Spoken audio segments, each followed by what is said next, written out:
माननीय सर्वोच्च न्यायालयाचे न्यायाधीश आदरणीय भूषणजी गवई यांच्यावर जो काही ठरवून जाणीवपूर्वक द्वेषाच्या भावनेतून हल्ला करण्याचा प्रयत्न ज्या व्यक्तीने केला आहे तो म्हणजे राकेश किशोर तिवारी,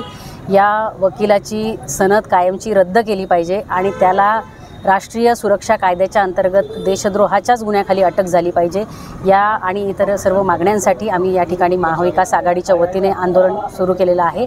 आणि आमची या आंदोलनाच्या माध्यमातून या देशाच्या महामहिम राष्ट्रपती यांना विनंती आहे की ज्या पद्धतीने लेह लडाखमध्ये सातत्याने प्रयोग करणारे आणि चांगल्या पद्धतीने शिक्षण तज्ज्ञ म्हणून ज्यांना अवघा देश आणि जगभरामध्ये ओळखलं जातं असे सामाजिक कार्यकर्ते सोनम वांगचुक यांचा कुठल्याही पद्धतीने त्या ठिकाणी चुकीचं काम केलेलं नसताना त्यांना रासुकाच्या अंतर्गत जर त्या ठिकाणी अटक होते देशद्रोहाच्या गुन्ह्याखाली, त्यांनी कुठलाही देशद्रोहाचा गुन्हा केलेला नसताना तर जी व्यक्ती या देशाच्या माननीय सर्वोच्च न्यायालयाच्या सरन्यायाधीशांवर अशा प्रकारे हल्ला करण्याचं कृत्य करते त्या व्यक्तीला मोकाट सोडता कामा नये, त्यांना रासुकाच्या अंतर्गत तातडीने अटक झाली पाहिजे।